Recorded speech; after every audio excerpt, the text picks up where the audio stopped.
Merci d'avoir choisi de passer l'après-midi ensemble ici. Et je suis très heureux de pouvoir partager tout ce moment avec vous. Je vois arriver aujourd'hui de nombreux nouveaux visages. Et c'est très très bien.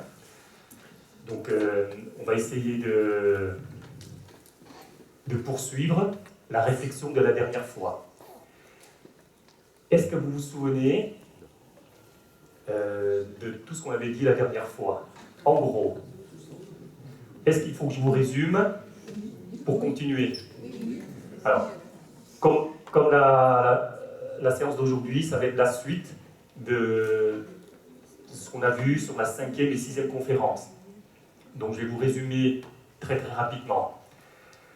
On avait dit que l'enseignement du bouddhisme s'appelait le dharma, d'accord, qui veut dire réalité, qui veut dire bonté, etc. Et donc on avait dit qu'il était bien de pratiquer cette bonté en faisant des dons, alors sous différentes formes. Je ne sais pas si vous vous rappelez, il y a le pardon, il y a le don de vie, pratiquer les 5 préceptes, etc. Et malgré toute cette bonté, on trouve que les gens dans la vie souffrent encore. Eh bien, c'est tout à fait normal, puisque bien qu'ils aient pratiqué cette bonté, ils oublient encore de venir voir ce qui se passe à l'intérieur d'eux. Donc en fait, ils ne voient pas la réalité de la vie, mais l'illusion de ce que nous recherchons, synonyme d'idéal. Et de ce fait, il continue à souffrir tout au long de sa vie, sans être conscient qu'il y a un deuxième mur de protection qui est à l'intérieur.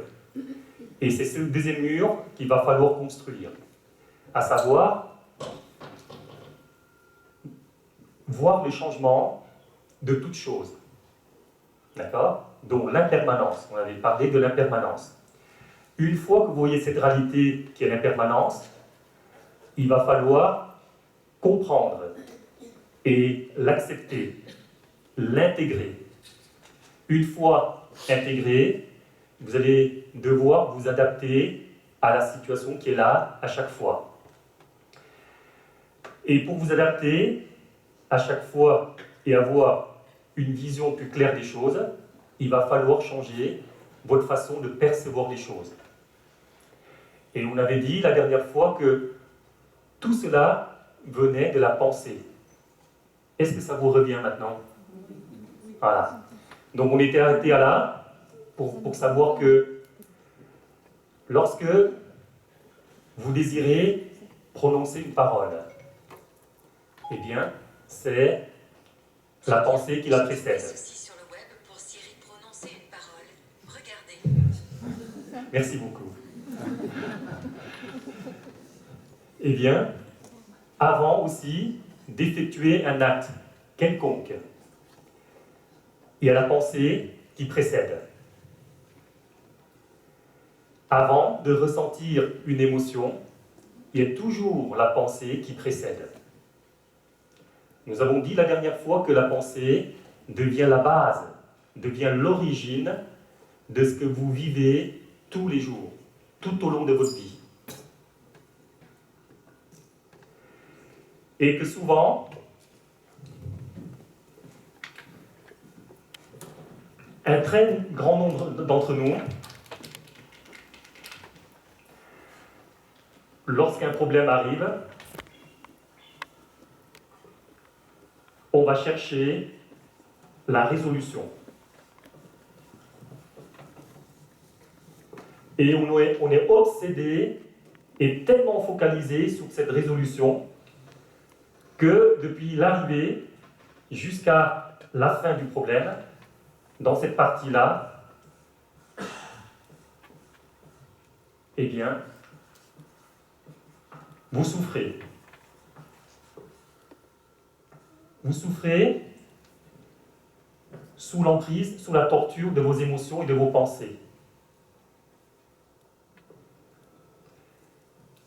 Et c'est pour ça que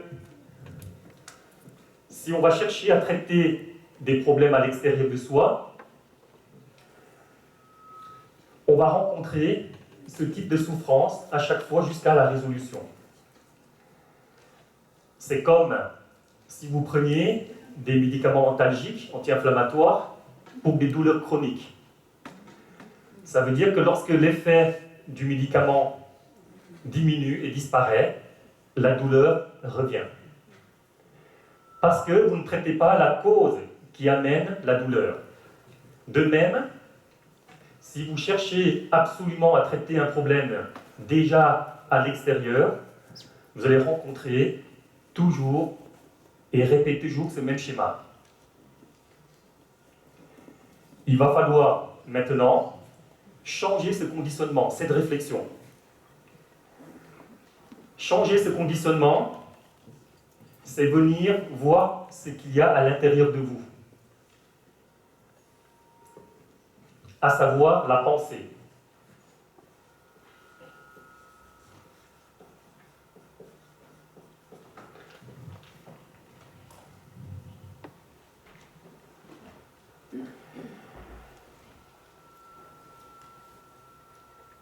Beaucoup de gens encore, lorsque des problèmes s'abattent dans leur vie, ils disent « Pourquoi ma vie est ainsi ? Pourquoi je vis toujours des difficultés qui s'accumulent sans cesse ?»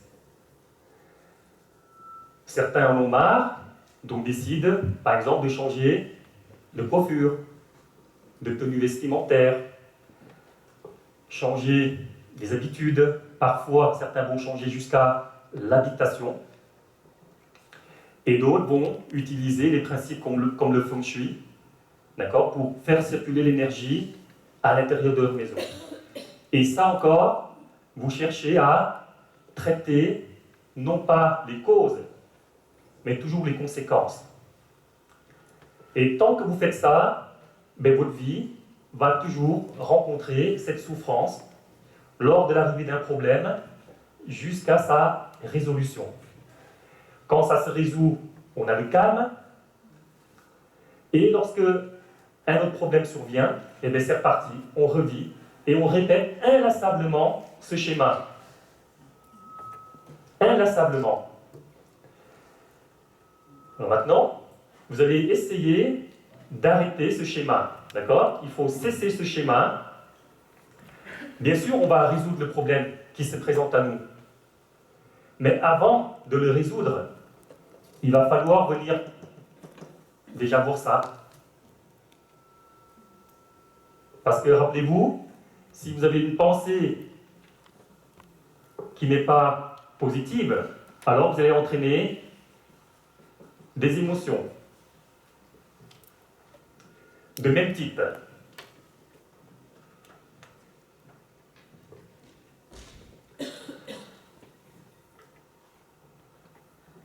Ceci dit, pour venir voir ces pensées, c'est traiter la cause de vos problèmes. Alors le Bouddha disait que lorsqu'un problème vous parvient, avant de faire quoi que ce soit, voilà, là je vais vous proposer un nouveau schéma. Avant de faire quoi que ce soit, il va falloir entrer dans une première étape. À votre avis, quelle est-elle ? Quelle est cette première étape ? Parce qu'on ne va plus rentrer dans ce schéma habituel. Alors, la première étape,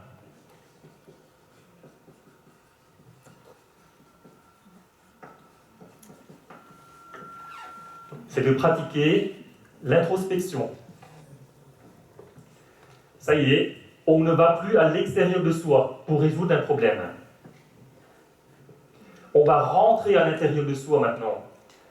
Puisqu'on avait dit que, rappelez-vous, que les pensées étaient à l'origine des émotions, à l'origine de la parole et à l'origine des actions. Donc, pour venir traiter la cause réelle de ce qui se produit, c'est venir voir la pensée.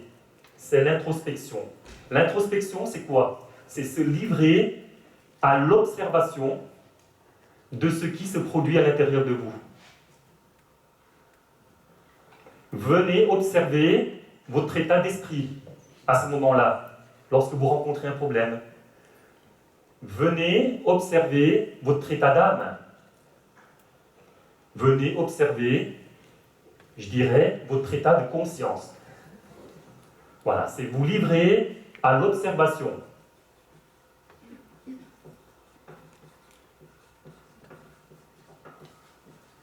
De l'état de conscience.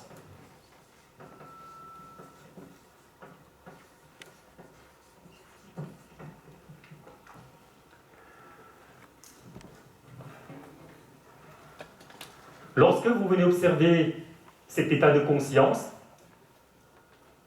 quand une situation difficile vous parvient, ça va stopper tout le reste. Venir observer l'état de conscience, c'est observer si il y a une pollution mentale à l'intérieur de vous.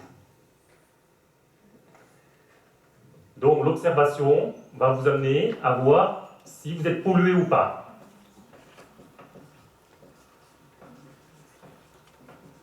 Si vous avez une pollution mentale, vous allez vous efforcer de travailler pour nettoyer. C'est ce qu'on appelle l'écologie mentale. D'accord ?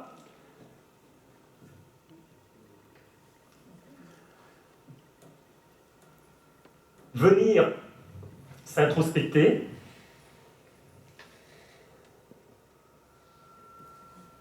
c'est voir venir les pensées.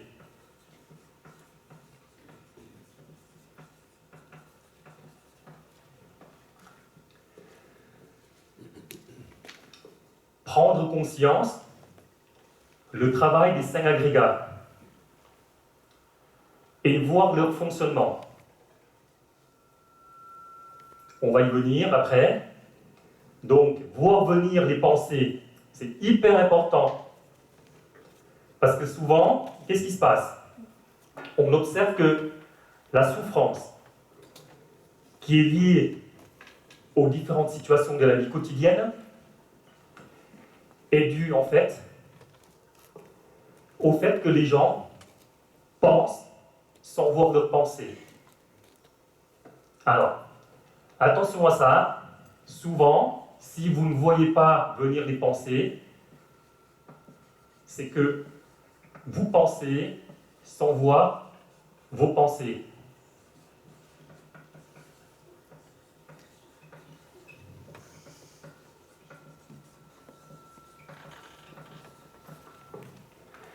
Alors, c'est une phrase très importante. Très, très importante. Et c'est ce que nous faisons tous les jours. Nous pensons sans voir nos pensées. Qu'est-ce que ça veut dire, penser sans voir des pensées? Allez, qu'est-ce que ça veut dire?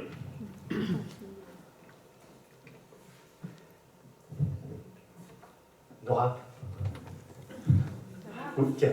Non, c'est bon.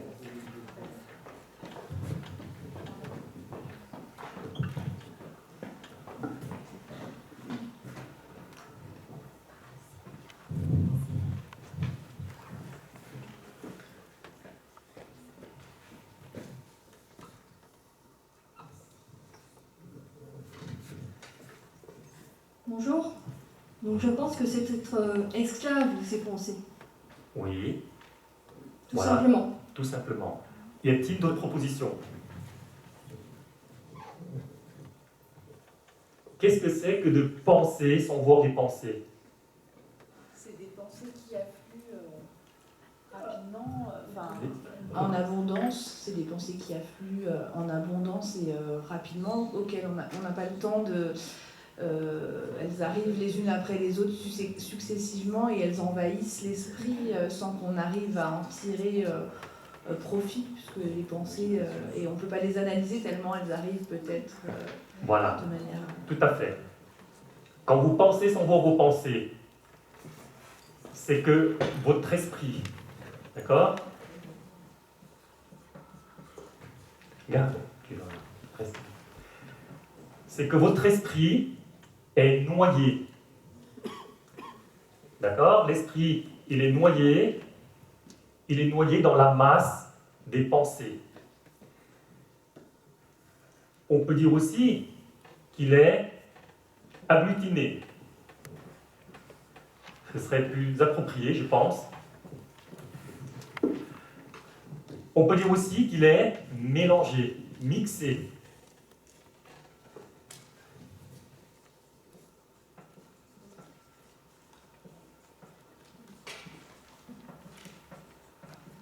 Voilà, il est mélangé, il est mixé dans la masse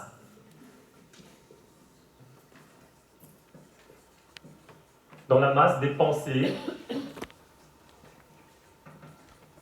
qui engendrent ensuite des émotions, d'accord? Des émotions, des paroles et des actes.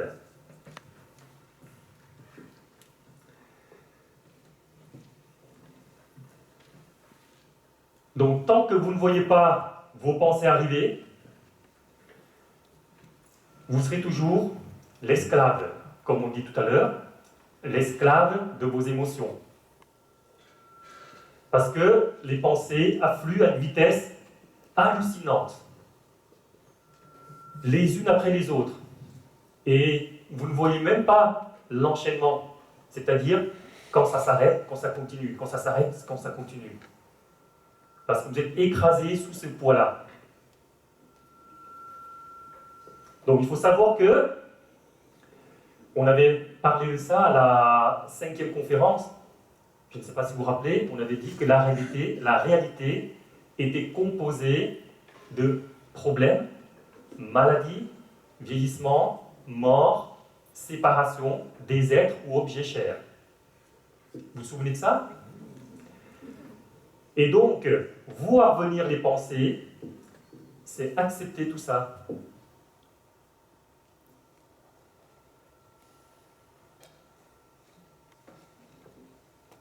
Et tant que vous n'accepterez pas ce qui vous arrive, alors vous repartez sur ce premier schéma. Et ce sera sans fin si vous ne prenez pas conscience des pensées. Donc l'esprit, dans un premier temps, je vais écrire par le E, d'accord? Il est noyé dans la masse des pensées, des émotions.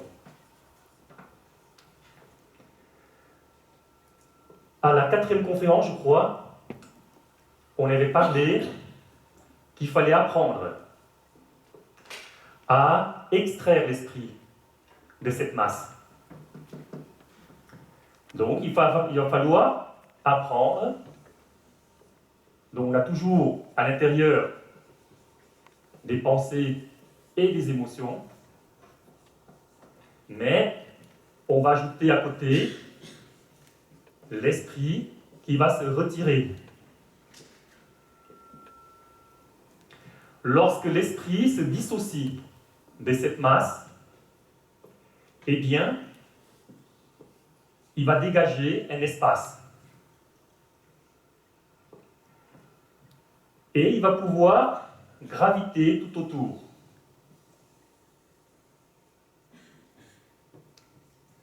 Afin d'avoir une meilleure analyse. Parce que dans cette situation-là, l'esprit qui vit sous les instances psychiques va se trouver aveuglé, parfois partiellement, parfois totalement. Et de ce fait, il va éprouver beaucoup de difficultés à voir autre chose que ce sur quoi se concentre, par exemple sa colère, sa tristesse, son énervement, son stress, son angoisse, etc. Donc, s'il est mélangé ici, il va être aveuglé. Et quand il est aveuglé, il ne va voir qu'une face de la situation. D'accord? La face dans laquelle il est noyé.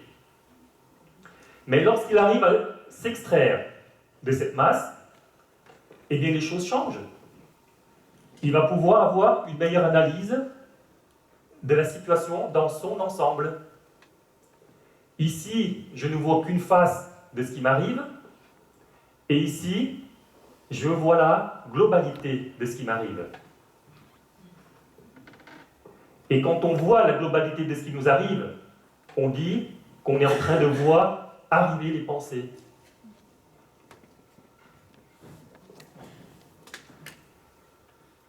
Vous me suivez?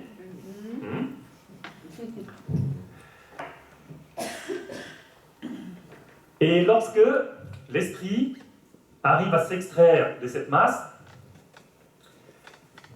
eh bien, il va comprendre quoi?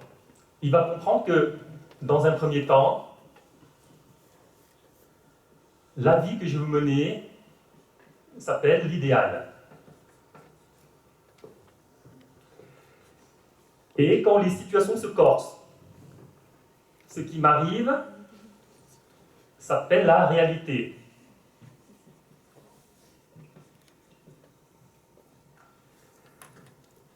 Et quand il arrive à s'extraire de la masse, il va voir que, en fait, la réalité n'est pas ce que je voulais.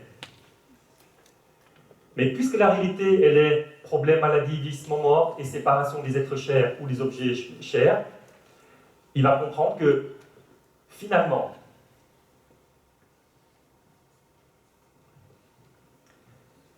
les émotions qui le contrarient naissent très souvent de l'espace qui sépare ce qui est, c'est-à-dire la réalité, de ce que nous désirons. Je répète, quand il va comprendre pourquoi les émotions naissent, il va se dire, oui, lorsque il y a un espace là, qui sépare la réalité de l'idéal, à ce moment-là, c'est dans cet espace que les émotions naissent. Est-ce que vous voyez? Voilà, les émotions vont naître dans cet espace-là. C'est-à-dire que si j'essaye d'imbriquer ce carré, d'accord, avec ce cercle, alors je vais faire ça comme ça.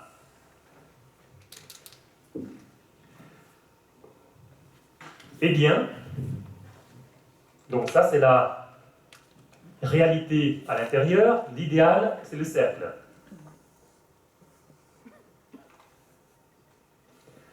C'est l'espace qui va se trouver entre les deux. On va dire le différentiel, qui s'appelle les émotions.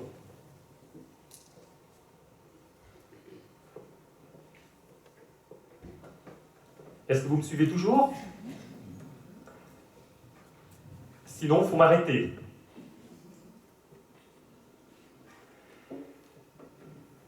Une fois qu'on a compris ça, on va voir maintenant comment le Bouddha va décrire, sous une forme d'allégorie, ce qui nous dérange.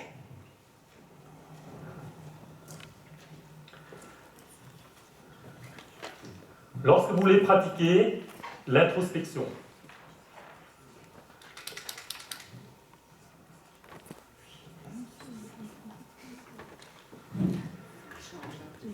cela va nécessiter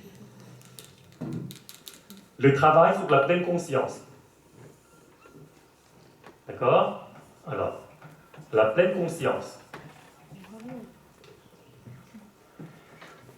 Mais pour avoir cette pleine conscience, il faut que la conscience soit stable. D'accord? Si je veux travailler la pleine conscience, cela nécessite la stabilité.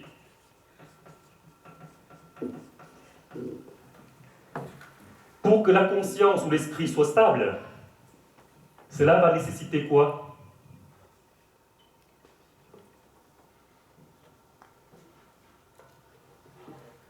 De s'extraire de ce qui nous dérange. D'accord? Donc, pour avoir la stabilité,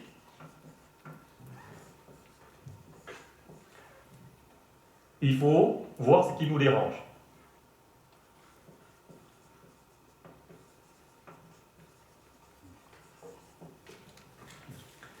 Et bien voilà, là maintenant on va voir ce qui nous dérange réellement.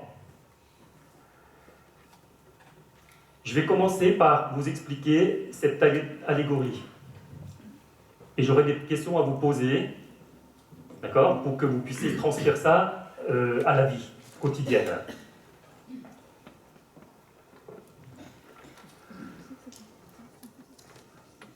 Le Bouddha dit qu'il existe 6 sortes d'animaux.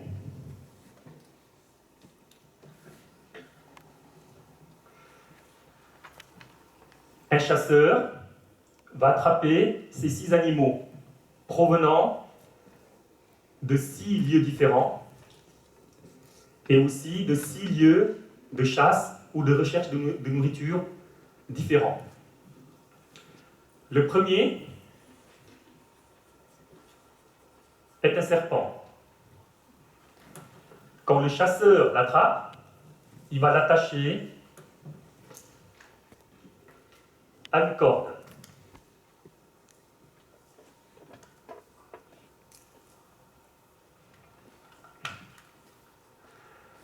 Le deuxième animal, ce sera un crocodile.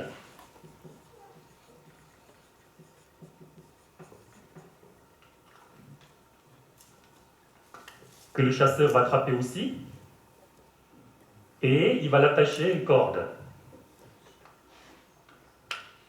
Il est doué, hein. Très doué. Troisième animal, c'est un oiseau. Pareil, qui est attrapé.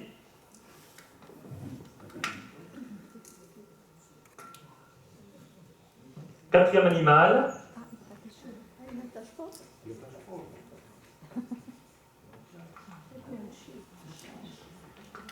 c'est un chien.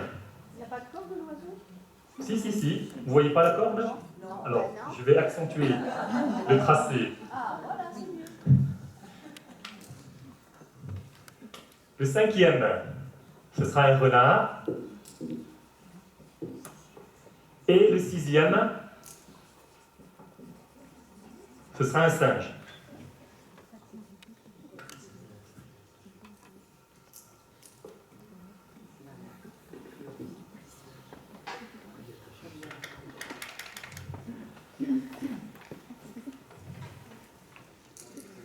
Lorsque le chasseur a attrapé ces 6 animaux, provenant de 6 endroits différents, de 6 milieux différents, et ayant leur lieu de chasse, de 6 lieux différents de chasse, il va les attacher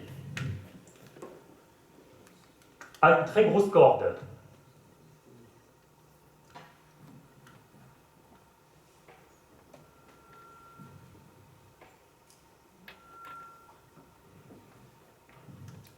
Maintenant, la question c'est, qu'est-ce qui va se passer lorsque ces 6 animaux sont attrapés, attachés et rattachés par une autre corde commune?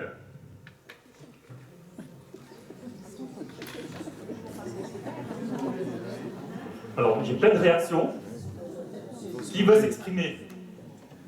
Chacun veut partir dans son coin. Bravo, c'est la bonne réponse. Parce qu'il y en a beaucoup qui pensent qu'ils vont se manger entre eux. C'est vrai, ils peuvent se manger entre eux. Mais après, l'histoire, ça sera autre chose.